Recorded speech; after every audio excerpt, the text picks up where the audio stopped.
Et on était dans la sous-partie parce qu'on avait déjà vu la mentalité de Dieu, que en tout cas notre Dieu, il est riche, que ce qu'il a fait au ciel, je dirais de manière insolemment riche. Parce que si vous pouvez avoir des routes pavées d'or, alors ça veut dire que c'est vraiment insolemment riche par rapport à notre façon de voir les choses. Et que dans la mentalité de Dieu, Dieu ne se plaît pas, parce que de toutes les façons, la pauvreté, c'est une conséquence de la chute d'Adam et Ève. Et comme c'est une conséquence du péché, donc il n'y a pas façon, il n'y a pas moyen qu'il y ait de la pauvreté au ciel. C'est pas possible, c'est pas concevable. Et nous pouvons le voir parce que dans le jardin d'Éden, il ne manquait de rien. Maintenant, on commençait à voir ce qui s'est passé dans la vie de Jésus, parce que les gens ont dit que même Jésus, il était pauvre, qu'il est né dans la pauvreté, que ses parents ont été obligés sa maman, la mère de Jésus a été obligée d'accoucher dans une étable et l'enfant gardé dans un mangeoire, quoi, qui avait rien de prospérité dans la vie de Jésus, déjà au niveau de sa naissance. Mais nous pouvons voir que c'est vrai, quand il va naître dans des conditions vraiment très humbles, très pauvres, on dirait. Je connais pas exactement ce que ça représenterait, le fait d'avoir voyagé, d'avoir quitté leur lieu pour aller, parce qu'il y avait un événement qui se passait dans le pays. Mais de toutes les façons, tels que les événements sont présentés dans la Bible, on voit que Jésus, à sa naissance, il y a du manque autour de lui. Mais que très rapidement, il va y avoir ces gens qui vont quitter l'Orient, ces mages qui vont venir avec ces trésors, et que on voit immédiatement qu'il y a eu la provision de Dieu. Parce que de toutes les façons, quand Dieu a un projet, c'est ce que j'ai vu personnellement, quand Dieu vraiment vous guide à faire quelque chose, ou vous invite à faire quelque chose, ou vous appelle à faire quelque chose, il va bénir cette chose, il va bénir ce projet. Dieu n'est pas comme les hommes, parce que les hommes, nous pouvons faire des projets, nous pouvons penser faire des choses, et être à court financièrement par là, et ne pas réaliser ce qu'on voulait faire. Mais Dieu, il avait un plan pour Jésus, il a suscité au moment où il a suscité. Et Jésus devait faire exactement ce qu'il devrait faire. Et Dieu ne pouvait pas laisser Jésus vivre dans le manque ou tomber malade, ou je sais pas moi. C'est pourquoi on voit ces gens qui vont venir immédiatement et qui vont bénir la famille de Jésus. Et entre autres, nous allons voir que Jésus, dans Matthieu 2, 11, il est dit qu'ils entrèrent dans la maison, Matthieu 2, chapitre 2, verset 11, ils entrèrent dans la maison, on parle de ces mages, virent le petit enfant avec Marie, sa mère, se prosternent et l'adorèrent. Ils ouvrirent ensuite leurs trésors et leur offrirent un présent de l'or, de l'encens et de la myrrhe. Ces choses, déjà moi je vais me concentrer beaucoup plus sur de l'or parce que le reste, ça va avoir un sens prophétique, mais on va voir que Jésus, sa famille va être obligée de fuir et d'aller en Égypte, et il est évident que c'est avec ces trésors, c'est avec ces choses que la famille de Jésus va pouvoir subsister, en fait, en vivre correctement, j'imagine, quand ils vont être en Égypte. Parce que cet or ou cet encens, ce sont des trésors comme la Bible nous le dit, et ça n'a pas été amené par des gens. C'est comme si vous voulez faire une croisade ici et que Dieu suscite un méga milliardaire en dollars qui vient de l'Occident, de Dubaï, prenons l'exemple d'Inde, parce que finalement en Inde, c'est le pays où ça germe plus de milliardaires par an que partout dans le monde. C'est même étonnant, mais peut-être il y a des raisons derrière tout ça.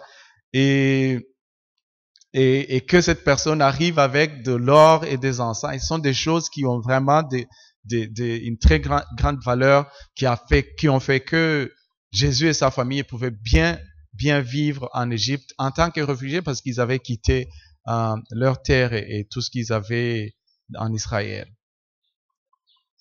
Et nous avons de toute façon vu que dans Luc chapitre 6, verset 20, nous avons vu que Jésus lui-même ne se considérait pas comme pauvre. Donc Jésus ne se met pas dans le lot. Déjà, si vous voyez que Jésus ne se met pas dans le lot des pauvres, ne se considère pas comme pauvre, alors que il va grandir chez le carpenter, charpentier, son père, et qu'il va vivre sans revenu, et qu'il va exercer un ministère pour Dieu. sans source de revenus, alors là, vous comprenez que Jésus, il doit avoir déjà bénéficié de bénédictions ou de ressources, en tout cas, de la part de Dieu, et des miracles que l'on pourra même voir tantôt, pour qu'il puisse faire ce qu'il a fait. Déjà, Jésus n'était pas pauvre. Il n'était vraiment pas pauvre. On peut le voir, je ne sais pas si on avait déjà vu ce verset, Luc chapitre 8. Si vous pouvez noter ce verset, Luc chapitre 8, à partir du premier verset, il est dit, « Ensuite, Jésus allait de ville en ville et de village en village, prêchant et annonçant la bonne nouvelle du royaume de Dieu. Et les douze étaient avec lui, et quelques femmes qui avaient été guéries d'esprits malins, de maladies, Marie dite Magdala, de laquelle étaient sortis 7 démons, Jeanne, femme de Chuza, intendant d'Hérode, Suzanne et plusieurs autres, qui l'assistaient de leurs biens. » Si vous étudiez la vie de ces femmes, de ces personnalités qui vraiment assistaient Jésus avec leurs biens, c'était pas n'importe qui. Par exemple, on parle de femmes de Chuza qui était un intendant d'Hérode. Ça veut dire que c'est quelqu'un qui travaillait à la cour, qui avait nécessairement des revenus, qui avait des sources de revenus considérables.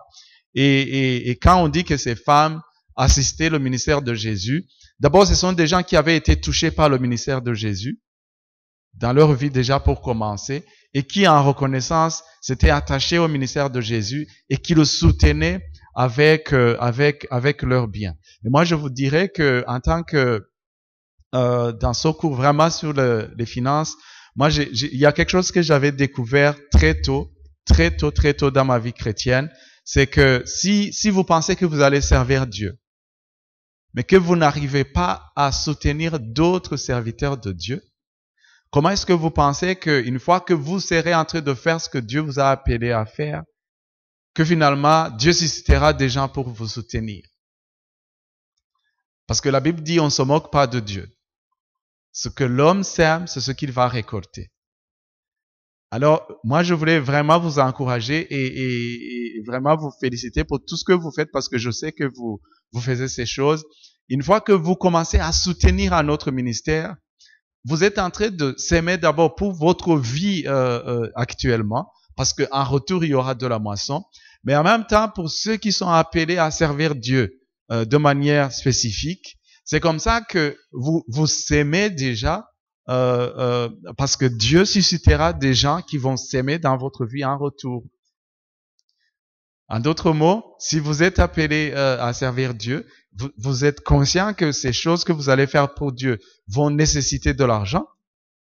Et l'une des façons vraiment de vous y prendre, de faire le contrôle de votre vie et de voir ce que je suis, si vraiment j'y crois sincèrement, alors ce que je suis en train de semer dans la vie des autres serviteurs de Dieu aujourd'hui me démontre que je suis prêt et que je crois ces choses, que moi aussi j'aurai des gens qui vont s'aimer dans ma vie.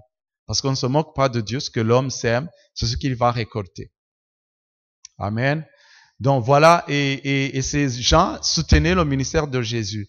Et une autre chose, c'est que si on voit par exemple dans Jean chapitre 13, nous voyons que Jésus, il aidait les pauvres. Son ministère aidait les pauvres. Vous voyez, Jésus, il nourrit les 12 à temps plein. Il passe 3 ans et demi à avoir 12 apôtres qui marchent avec lui, qui restent tout le temps avec lui. Et ça, c'est pas rien. Ça, c'est pas rien. Parce que ces gens, ils sont itinérants. Ils ne dorment pas à la Belle Étoile. Des fois, ils sont obligés de loger dans des motels, dans des gens en tout cas, des maisons où ils doivent payer. On voit aussi Jésus qui, des fois, logeait chez les gens, chez ses amis, comme chez Lazare. Vous connaissez la famille de Lazare, Marthe et Marie, qui l'accueillait souvent. Je ne sais pas s'ils étaient capables d'accueillir tous les 12. Je ne sais pas. On n'a pas tous ces détails.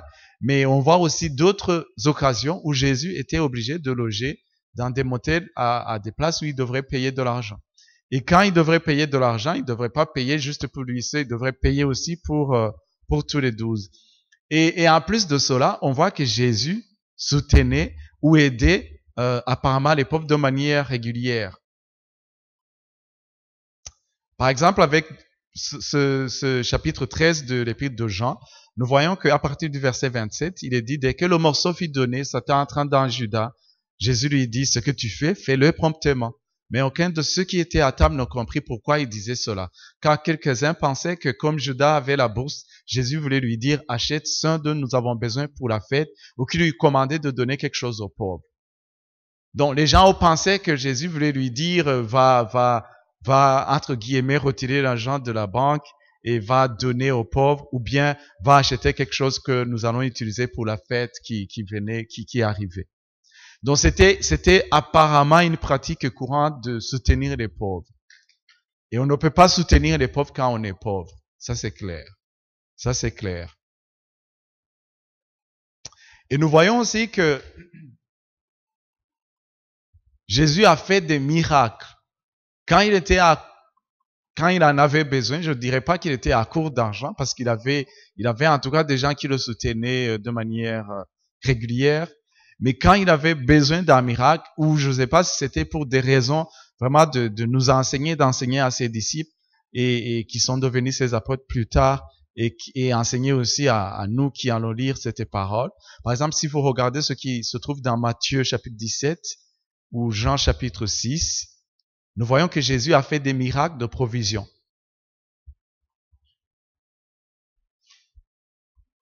Vous vous rappelez de quand on a voulu que ses disciples payent de l'impôt et qu'ils ont payé.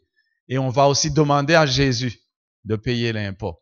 Jésus d'ailleurs va enseigner à ses disciples que les royaumes de ce monde demandent aux étrangers de payer de l'impôt, mais pas à leurs fils. Et il va leur dire, mais pour ne pas les scandaliser, moi aussi je vais payer. Parce que ce monde, ce royaume m'appartient, je ne devrais pas payer de l'impôt. Mais il va dire, va jeter un filet, va pêcher un poisson, et quand tu vas prendre de l'argent, entre guillemets, c'était pas de l'argent qu'ils utilisaient, ils utilisaient ce qu'on appelle des statères à l'époque, que on pourra payer l'impôt avec. Et ça, c'était un miracle. Et moi, je me dis, si quelqu'un est capable d'être confronté à un besoin, et de croire à un miracle, et de voir un miracle arriver, alors dans ce cas, si tu peux vivre des miracles comme ça veut dire que tu n'es pas pauvre. Parce que quelqu'un de pauvre ne pourra pas croire pour un miracle. Il ne pourra pas. Si un pauvre reçoit un miracle, je vous garantis, c'est que ça vient vraiment de manière, je dirais, de manière 100% volonté de Dieu et voulu par Dieu, par sa souveraineté en fait. Par sa souveraineté. Parce que si vous n'avez pas la foi pour croire à quelque chose qui va couler continuellement dans votre vie, c'est très difficile de croire pour un miracle. Je vous rappelle qu'un miracle, c'est quand il y a une intervention directe dans le cours des événements normaux des choses dans votre vie. Donc pour Jésus, c'était pas un problème de trouver de l'argent. C'était pas vraiment un problème. Et nous nous rappelons aussi dans Jean chapitre 6, vous vous rappelez de son miracle où Jésus était confronté à son besoin. Il y avait ces gens, on dit plus de 5000 personnes, et sans compter les femmes et les enfants, qui étaient là et qui devraient rentrer pour manger. Mais Jésus va dire à ses disciples, gardez-le ici. Je veux que vous puissiez les nourrir. Et les gens ces disciples qui vont lui dire, il y a juste un petit garçon ici qui a quelques pains et qui a 5 pains et deux poissons. Et il dit, même avec ça, on pourrait pas. Et l'argent qu'on a, on pourrait rien faire avec. Et Jésus qui va dire, faites qu'il s'assoie ici et on pourra les faire nourrir. Et il va prier, il va bénir les petits morceaux de pain et il va multiplier il va faire un miracle de multiplication de ce qu'il y avait et il va nourrir toute une foule de plus de 5000 personnes. Vous imaginez? Donc, moi j'imagine que dans notre vie, il arrive des fois où nous sommes confrontés à de besoins, où nous avons vraiment besoin d'un miracle, parce que avec ta source de revenus classique, tu ne pourrais pas y faire face, et que justement tu sois capable de croire pour son miracle. Parce que c'était comme ça que ça marchait dans la vie de Jésus. C'est comme ça que ça marchait. Et puis il n'y a pas façon que Jésus puisse opérer des miracles de guérison pour qu'il puisse dire aux gens, vos péchés vous sont pardonnés, et ne pas opérer dans le miracle de provision financière ou de besoins matériels. Parce que pour moi, je continue à vous montrer ces choses parce que si vous étudiez vraiment en profondeur, vous allez voir que ces choses sont intimement liées. Une fois qu'il y a un potentiel pour guérir, d'abord pour être lavé de son péché, et en même temps, il y a un potentiel pour marcher dans la bonne santé physique, et il y a un potentiel pour marcher dans la prospérité financière, matérielle. Parce que ces choses sont intimement liées. Et Jésus l'a démontré encore et encore dans son ministère. Et quand je parle de potentiel, ça me rappelle l'idée que j'ai toujours par rapport à ces choses, c'est, vous pouvez peut-être entrer dans une maison, on va prendre une image, il fait nuit et vous entrez par exemple dans cette salle. Vous ne savez pas ce qu'il y a parce que c'est noir. Mais il y a de la lumière dans cette maison. Parce cette maison est déjà branchée au circuit électrique de la régie des eaux. Mais vous, par exemple, vous devriez trouver où se trouve un interrupteur pour allumer les lampes. Si vous n'appuyez pas à l'interrupteur, même si le courant est potentiellement là, même si la régie des eaux a déjà fourni, même si le courant est payé et qu'il n'y a pas de souci, si vous n'appuyez pas à l'interrupteur, alors vous allez rester dans le noir. Donc c'est comme ça que nous vivons en tant qu'enfants de Dieu nés de nouveau. Potentiellement, tout est pourvu. Potentiellement, la régie des eaux, entre guillemets, du ciel, a déjà envoyé son courant électrique. C'est juste une image. Tout est pourvu, la bénédiction de Dieu est là. Si vous avez besoin d'une bénédiction qui coule continuellement, elle est potentiellement là pour nous. Si nous avons besoin d'un miracle, les miracles sont potentiellement là pour nous. Maintenant, il suffit de trouver cet interrupteur, ce que je qualifie comme être une clé en fait dans le royaume de Dieu. Découvrir la clé qui va ouvrir ces choses. Découvrir le principe, le croire, en avoir la révélation et marcher là-dedans. Amen. Amen. Parce que ces choses sont potentiellement là. Elles sont potentiellement là. La puissance pour marcher dans ces choses est là. La pauvreté a été vaincue. On va le voir dans quelques minutes. Et maintenant que tout le potentiel est là, maintenant ça va dépendre de ton cœur si tu veux vraiment exceller dans ces choses ou si tu veux rester à la traîne, rester en arrière. Je pense que c'est ça la question qu'il faut se poser. Parce que des fois, il y a des fois où on prie, on demande à Dieu des choses, on demande à ce que Dieu nous bénisse financièrement ou matériellement. Mais en fait, ce qu'il fallait faire, il ne fallait même pas prier, il ne fallait même pas demander ces choses. Parce que ces choses, tu les as déjà. Tu les as déjà. Quelqu'un qui est dans une pièce où le courant électrique est déjà pourvu, il n'a pas besoin d'aller payer à la régie des eaux. Il n'a pas besoin d'aller à la régie des eaux et de dire, vous savez quoi, moi, il n'y a pas de courant chez moi. Non, le courant est là. Le courant est déjà là. Dans toutes les pièces de ta maison. Tout ce dont tu as besoin de faire, c'est d'appuyer à l'interrupteur. C'est déjà là. Tu vis avec. Tu te réveilles avec. Quand tu demandes, est-ce que vous pourrez venir me connecter, alors que c'est déjà connecté, le ciel ne peut rien faire.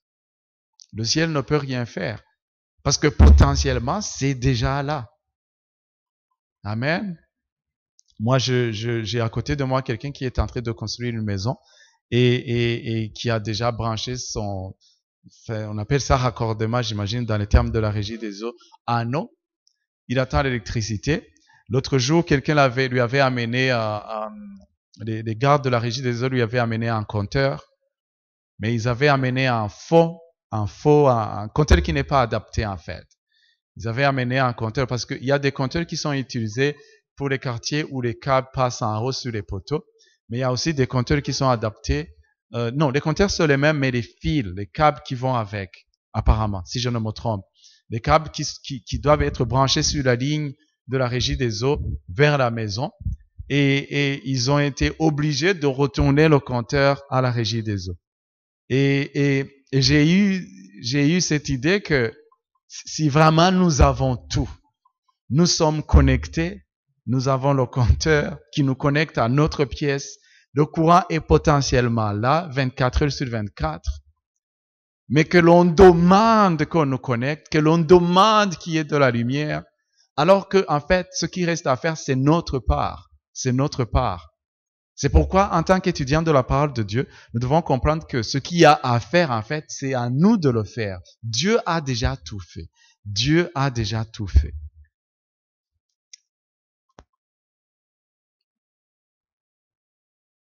Voilà.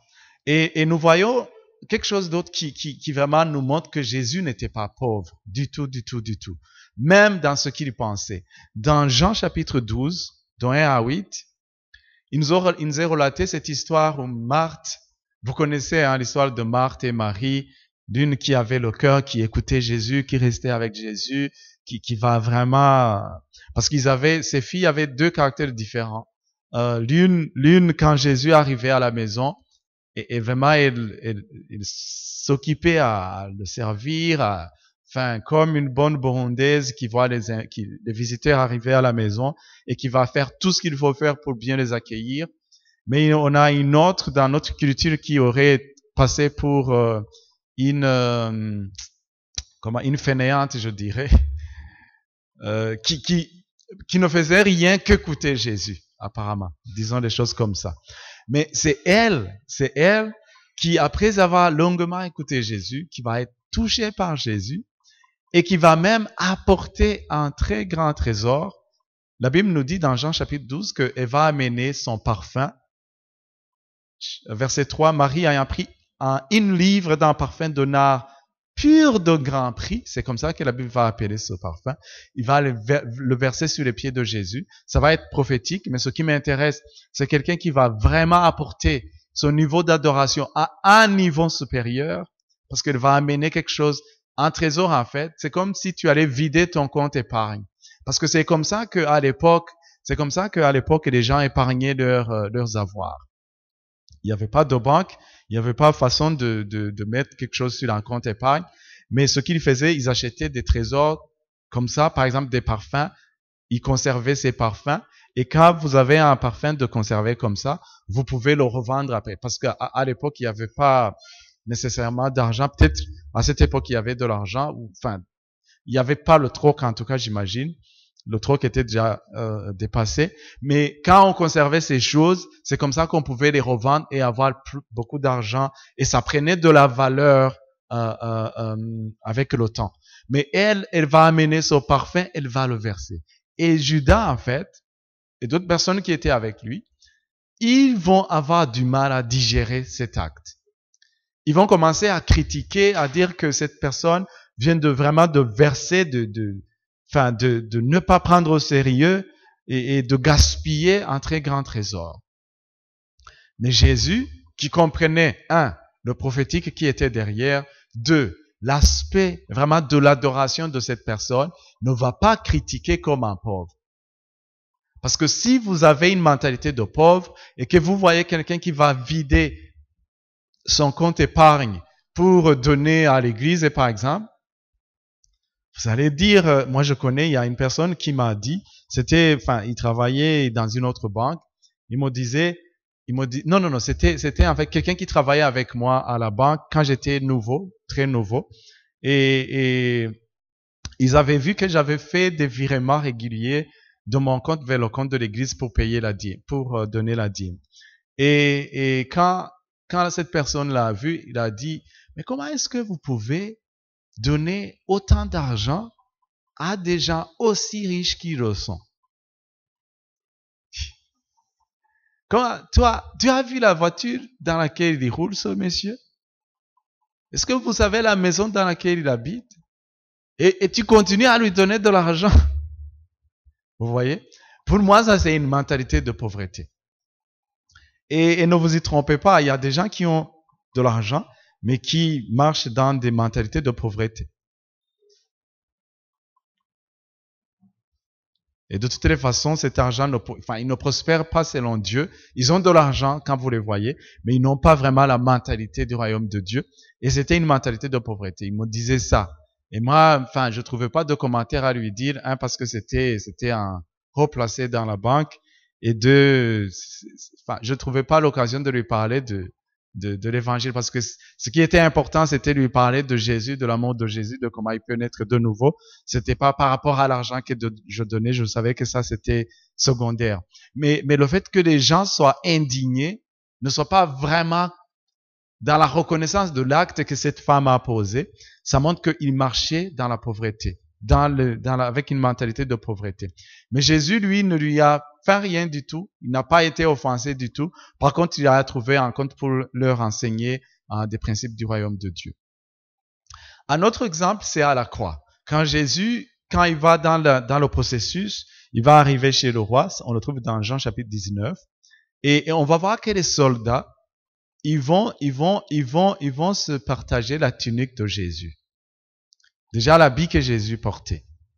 Si on lit Jean chapitre 19 à partir du verset 23, il est dit que les soldats, après avoir crucifié Jésus, prirent ses vêtements et ils en firent 4 parts, une part pour chaque soldat.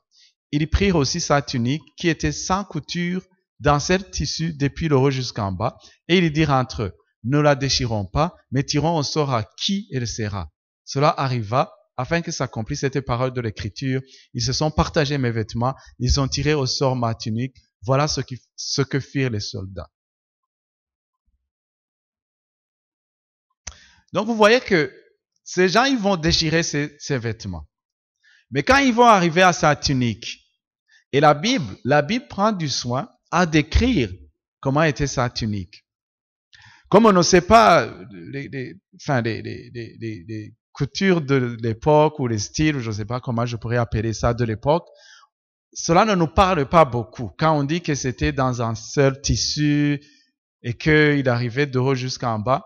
Mais ce qui est important à remarquer, c'est que ils ne vont pas déchirer la tunique. Ils ne vont pas la déchirer. Ça veut dire que ça aurait été quelque chose, s'ils avaient déchiré ça, ils auraient gaspillé quelque chose. Les vêtements, ils vont les déchirer. Mais quand ils vont arriver à la tunique, ils vont décider de la garder. Mais comme il y a personne qui va, parce qu'on ne trouvait pas un moyen de décider, ils vont dire, on va tirer au sort. Parce que c'est quelque chose apparemment de précieux, de grand prix, qu'il ne faut pas déchirer. Et non plus, c'est pas juste quelqu'un qui va dire, moi je la prends. Non. Pourquoi est-ce que tu la prends? Tu la prendrais. Parce que ça a une valeur. Et comme ça a une valeur, il faut trouver un moyen de se partager, de décider qui va la prendre.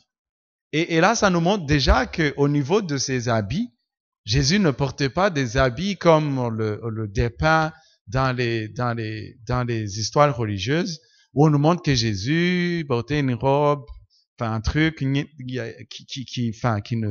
qui vraiment ne valent pas grand chose. Donc déjà au niveau de ses habits, on voit que Jésus n'était pas pauvre.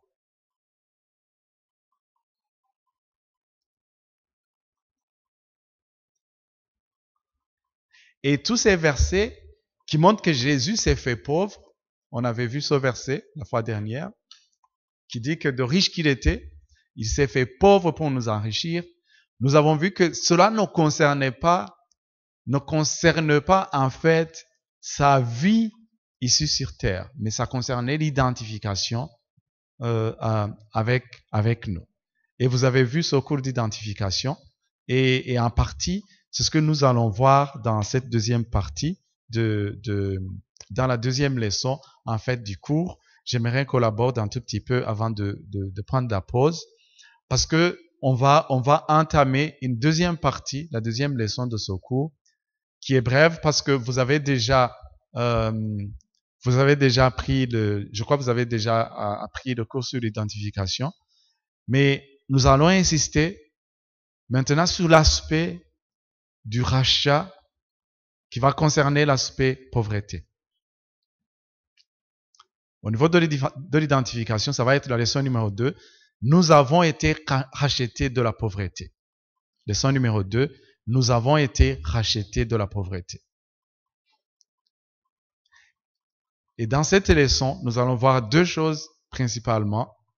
La première chose que l'on va voir, c'est que Christ a été fait malédiction pour nous sur la croix. Christ a été fait malédiction pour nous sur la croix. Et moi, je vais vous dire quelque chose. Déjà, on peut vous enseigner, on peut nous donner, on peut nous prêcher, on peut nous donner des exemples ou des témoignages des gens qui ont été bénis financièrement par là. Comme on l'a vu dans la vie d'Abraham, de Salomon, de Jacob, de Job et d'Isaac, ou des gens que vous connaissez actuellement, nos contemporains. Mais cela ne va pas vraiment nous amener à vivre la prospérité financière qui monte continuellement, juste pour avoir vu ce qui se passe dans la vie des autres personnes. Ça, c'est juste un aspect. Ce qui va vraiment mettre les bases et nous mettre sur une plateforme de non-retour. Parce que je vais vous dire, si on commence à vraiment toucher... Ok, je vais vous donner un exemple. La première fois que j'ai eu à toucher plus de 7 millions, je vous dis ça sincèrement et humblement. D'accord? D'accord? Nous sommes d'accord? Je vous ai dit que j'ai passé des nuits sans manger, des jours sans manger, et rien du tout. Donc, ça, vous savez. Maintenant, lorsque je vous dis ces choses, ce n'est pas pour... c'est pas pour me mettre... c'est pas pour vous dire que je suis extraordinaire. Mais quand un jour j'ai touché... À moi, j'ai touché 7 millions de revenus qui entraient, salaire plus d'autres revenus. Je me suis regardé dans le miroir et je me suis dit, est-ce que ces choses vont durer? La première fois que j'ai touché, que j'avais vraiment dans un mois rentré 7 millions, je me suis dit, est-ce que vraiment ces choses vont durer?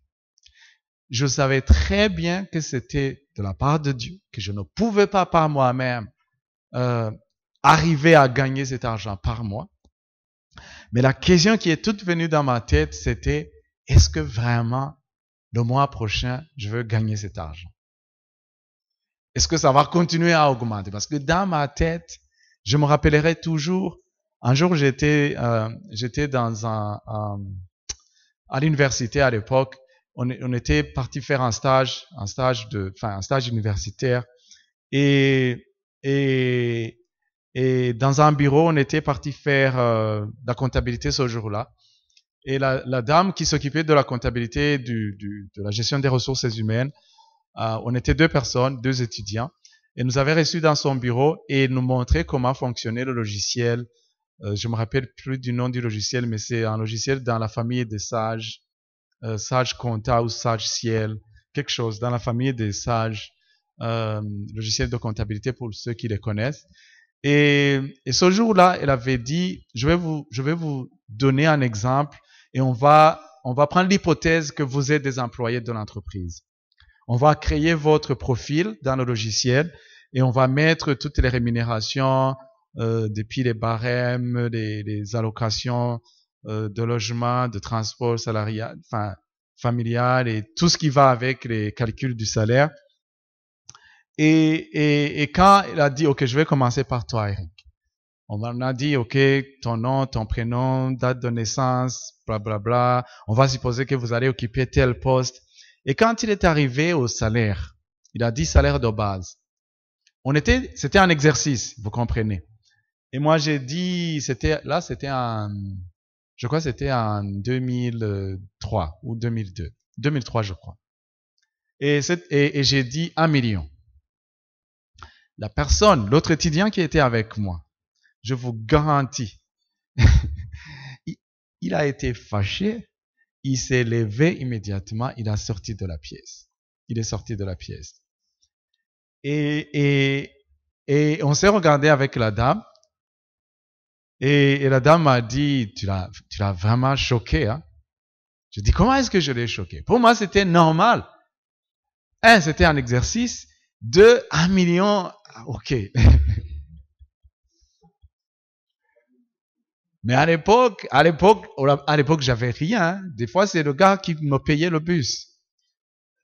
Donc, il ne supportait pas que la personne pour laquelle il est obligé de temps en temps de payer le bus que vraiment il pense à. Et quand je suis sorti pour lui demander pourquoi il avait vraiment réagi de la sorte, il m'a dit non, Eric, tu peux pas faire ça. Je dis qu'est-ce que j'ai fait au fait? Il m'a dit, tu sais, tu t'es moqué de la pauvre dame. Si je me suis moqué de la pauvre, comment ça? Il m'a dit, tu sais, est-ce que tu as l'idée du salaire que cette dame a? Est-ce que tu as l'idée de ce qu'elle touche? Moi, je m'en fous de ce qu'elle touche. Nous sommes en train de faire un exercice, ça n'a rien à voir avec la réalité. Il me dit, non, mais tu peux pas faire ça. Pourquoi t'as pas dit 100 000? Comme c'était un exercice, pourquoi t'as pas dit 50 000? Il dit, mais pourquoi ça te fâche autant? Pourquoi vraiment? Il m'a dit, non, tu t'es moqué de la dame. Et puis, toi, regarde-toi. Est-ce que tu penses vraiment que tu vas toucher 1 million un jour?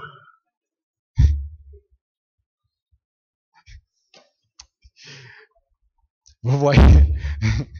Et on a discuté, après je lui ai dit, tu sais quoi? Laisse tomber. On va créer mon profil. Moi, je vais apprendre si tu peux rester dehors. Bon, le gars, il était très avancé. Je vais pas parler de lui, mais je pourrais vous donner plein de témoignages de ce que j'ai vécu avec lui. Parce que moi, avec tous les amis que j'ai vécu, mais je pourrais vous donner quand même ce témoignage. Ce jour-là, je crois à la sortie, le fils du patron de la boîte, peut-être c'est pas ce jour-là, mais pendant cette période, le jour du patron de la boîte il venait en véhicule et mon ami là, il savait conduire. Et moi, je lui ai dit, est-ce que tu pourrais m'apprendre à conduire? Et puis le gars, il m'a posé la question directement, il a dit, oh, vous avez des véhicules à la maison et tu ne sais pas conduire.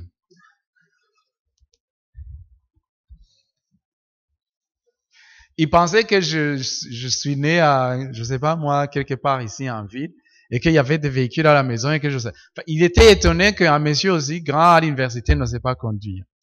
Moi, je lui dis non, on n'a pas de véhicule à la maison. Et puis il a dit, le gars, mon ami, il m'a dit, tu sais quoi, Eric? Il y avait un truc en arrière, un garage en fait. Il a dit, dans le garage là, il y a des véhicules qu'on a laissés. Va là-bas, apprends à conduire à partir de ces véhicules.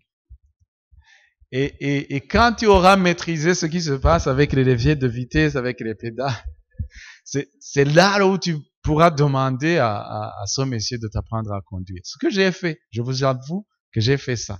J'ai fait ça au moins pendant une semaine. Et le premier jour que j'ai été au volant, j'ai conduit dans la route de l'aéroport et c'était comme si j'avais déjà conduit un véhicule. Mais pour vous dire que le monsieur, il me prenait pour quelqu'un qui, son cas est perdu. À jamais. Perdu. Sans espoir. Sans espoir. Sans espoir. Et ce jour-là, le jour de la fameuse profil de logiciel, je lui ai dit, tu sais quoi? Tu verras que Dieu fera de moi quelqu'un d'important au niveau des salaires. Tu verras que si tu ne changes pas ta façon de penser, même si tu es bien placé dans la société, même si tu penses que tu es better off en anglais, ça veut dire tu es meilleur que moi, tu verras que tu seras surpris de voir que c'est vraiment... Parce que lui, il était un religieux en fait. Il était né de nouveau entre guillemets. Je ne sais pas vraiment s'il est né de nouveau. Même aujourd'hui, je ne le sais pas. Mais c'est quelqu'un qui fréquente des églises. Je lui ai dit, tu seras scandalisé de voir un jour que je gagnerai plus que toi. Et c'est ce qui s'est passé. C'est ce qui s'est passé. Le premier emploi que j'ai eu, c'était comme un hasard ou comme Dieu voulait vraiment l'enseigner quelque chose. Le premier emploi que j'ai eu, j'y ai passé 7 mois et j'ai quitté. Une année plus tard, ou même presque 2 ans plus tard, il n'avait pas d'emploi et il est passé par la même chose. Il est allé travailler là où j'ai travaillé 2 ans auparavant. Et je suis parti travailler à la banque. Et je dirais, je sais pas moi, quand j'avais quitté, autour de 4 ans plus tard, il est venu travailler à la banque. Il était toujours derrière moi. Et quand on se rencontre, il me regarde, il me dit ce que tu m'avais dit l'autre jour, c'était vrai. Mais il n'a pas encore changé. Parce que pour changer, il faut aussi la grâce. Et la grâce, ça se reçoit. Si tu n'arrives pas à avoir la grâce, alors c'est difficile. Mais pour vous dire, il y a des gens qui ne vous croiront pas. Il y a des gens qui marchent dans la pauvreté et qui vraiment, même si vous voulez faire un pas parce qu'il faut oser si vous faites la guerre à la pauvreté. Il faut vraiment oser. Parce que la société qui nous entoure ne supporte pas ça. Elle ne supporte pas ça. Un jour, j'avais rencontré un patron à la banque. J'avais déjà quitté, je ne travaillais plus à la banque. Et il m'a dit, ah, monsieur, vous restez jeune, hein? Et moi, j'ai dit, merci beaucoup, mais je suis ici pour de l'argent. Et puis, il m'a dit, non, même si tu n'as pas d'argent, si tu restes jeune comme ça va. Et moi, je lui ai dit, est-ce qu'on pourrait échanger? Tu me donnes ta vieillesse et ton argent et je te donne ma jeunesse. Tu vois? Il m'a dit, non, t'as pas, enfin, il m'a trouvé hautain, il me disait, t'as pas besoin d'argent et puis de toute façon, tu vas pas en avoir, en quelque sorte. Parce qu'il était là pour me donner de l'argent, parce qu'il était un banquier. Mais il me disait, non, ça te va comme ça. Si, ça te va comme ça. Mais en réalité, les gens ont du mal, quand vous voyez un jeune qui a de l'argent, c'est quelque chose que les gens ne digèrent pas bien. Tu vois? Une maman m'a rencontré comme ça. Un jour, j'étais quelque part, je venais d'acquérir un bien qui était, qui vraiment coûtait beaucoup d'argent. Et cette maman est venue et m'a dit, oh, ça c'est à toi. Je dis, oui, c'est à moi. Tu es trop jeune pour avoir ça. Et vraiment, c'était sur mes lèvres pour lui dire, vous savez, ça c'est pas un compliment. Je voulais lui dire, ne dites pas ça, parce que ça me plaît pas. Vous savez, sous d'autres cieux, il y a des gens qui ont mon âge et qui c'est vraiment une mentalité de pauvreté. Un jour, j'ai été à Dubaï, on m'a montré un jeune homme qui avait un enfant, pas un jeune homme, un enfant de 5, 4 ans. Et on m'a dit, tu sais, cet enfant, il a au moins 25 complexes immobiliers. 25 complexes immobiliers inscrits sur son nom. Et il est parmi les pauvres de Dubaï. 25 complexes immobiliers. Un seul complexe, ce sont des gros trucs. Ouf, je sais pas moi, ça peut loger plus de 600 personnes. Et ce sont des millions et des millions de dollars qui entrent. Et lui, il a 25 sur son héritage. Et il est parmi les pauvres de Dubaï. Parce que les riches de Dubaï, vous arrivez à Dubaï, vous ne les voyez pas. Ils ne circulent pas dans les routes. Vous ne les voyez pas, les riches. Si vous voyez quelqu'un, c'est qu'il est parmi les pauvres. Parce qu'ils sont dans les sphères où vous n'arrivez pas, en fait. Vous ne les voyez pas, je vous garantis. Demandez aux gens qui ont été dans ces pays. Et moi, quelqu'un qui va me dire à presque 30 ans que je suis jeune pour... Enfin, il y a des années de ça. Que je suis jeune pour avoir ça. J'ai failli lui dire, ça, c'est pas un compliment. Si tu vois ton enfant, pousse-le à vraiment sortir de la pauvreté, à sortir de la dépendance financière très tôt. Très tôt. Si vous posez des questions, moi un jour j'ai rencontré un milliardaire et je lui ai posé cette question. Comment est-ce que vous gérez, comment est-ce que vous éduquez vos enfants à faire ce que vous avez fait ou même mieux? Cette personne m'a dit, tu sais, mes enfants, je leur pousse à travailler, à chercher de l'argent pour eux-mêmes. Il m'a donné 2 exemples. Il m'a dit, moi je prends mon enfant quand il a 4 ans, je lui donne de l'argent et je lui donne une petite boîte. Et je lui dis, chaque fois que je te donnerai de l'argent de poche, tu vas décider si tu veux tout manger ou si tu veux manger une partie et garder l'autre. Et après quelques temps, je vais voir ce qu'il a gardé et je lui donne une idée de pouvoir fructifier ça. Et quand je lui donne même des enfants de très bas âge,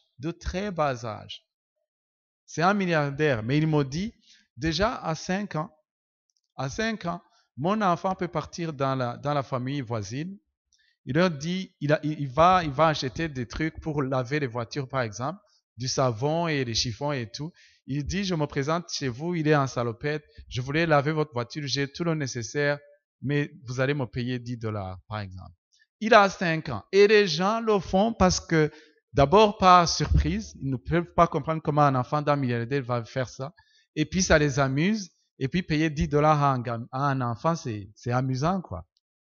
Mais une fois que l'enfant a eu les 10 dollars, il arrive chez son père qui lui dit, qu'est-ce que tu vas faire avec les 10 dollars? Ils ont une conversation d'adultes et de gestionnaires financiers, de financiers en fait. Alors que nous avons des 25 ans qui vivent toujours chez leurs oncles, qui ne savent pas comment la facture d'électricité est payée. Et chaque fois qu'ils regardent la télé, ils ne savent pas qu'ils sont en train de consommer de l'argent. Quand ils arrivent à table, ils mangent, ils ne se posent même pas la question. Ils se posent, je vous garantis, les gens qui sont logés dans des familles, lorsqu'ils mangent, la plupart d'eux, ils ne se posent même pas la question. Si maman ou papa ont eu de la peine à trouver ça. Ils ne se posent même pas la question. Ils mangent et ils dorment. Et ils regardent la télé. Ils laissent les fers à repasser allumés pendant des heures. Ils font n'importe quoi. Ils ont 25 ans. Vous voyez? Donc, pour moi, c'est quelque chose qui nous manque, qui n'est pas dans notre culture et qui fait que c'est pourquoi c'est comme ça que l'on grandit avec des mentalités de pauvreté. Et pour y faire la guerre, c'est pas facile. Mais déjà, au niveau vraiment de ces bases bibliques, c'est ça ce qui va nous donner ce fondement. Ce qui va nous donner cette base, cette réalisation que ces choses sont fausses. Et quand des gens vous disent des choses, vous détectez immédiatement que non, ça c'est la pauvreté. Non, non, non, non, ça c'est la pauvreté. Ça c'est vraiment la pauvreté qui parle. Ça c'est la pauvreté qui parle. Je vous ai donné l'exemple de quelqu'un qui ont discuté salaire et qui m'a dit, il n'y a personne qui touche son montant dans cette entreprise. On n'a pas d'argent. Je lui dis non, tu ne peux pas dire ça. Tu as une personne, tu n'es pas l'organisation. Tu peux dire que personne ne touche pas ça, mais tu ne peux pas dire que l'organisation n'a pas cet argent. Parce que si vous voyez les gens, par exemple, moi je rencontre des gens qui sont dans le domaine professionnel, des gens qui travaillent pour des grosses boîtes et qui vraiment aimeraient qu'on leur augmente de salaire. Vous pouvez travailler pour des actionnaires qui ne reconnaîtront jamais la valeur de ce que vous faites. Qui ne reconnaîtront jamais, jamais, jamais, jamais la valeur de ce que vous faites. Parce que lorsqu'ils sont en train de décider des salaires, ils regardent le trend, les évolutions. Enfin, comment est-ce que les rémunérations sont gérées de manière générale dans le contexte où ils se trouvent. Ils ne viennent pas pour voir quelle est la personne qui se donne à fond. Il n'y a que Dieu qui peut faire ces choses. Il n'y a que Dieu qui peut venir et voir mon enfant, il travaille pour cet homme, mais cet homme ne réalise pas combien mon enfant travaille pour lui. Et il n'y a que Dieu qui peut vraiment te rémunérer à la hauteur de ce que tu fais. Amen. Prenons la pause et on reprend dans quelques minutes.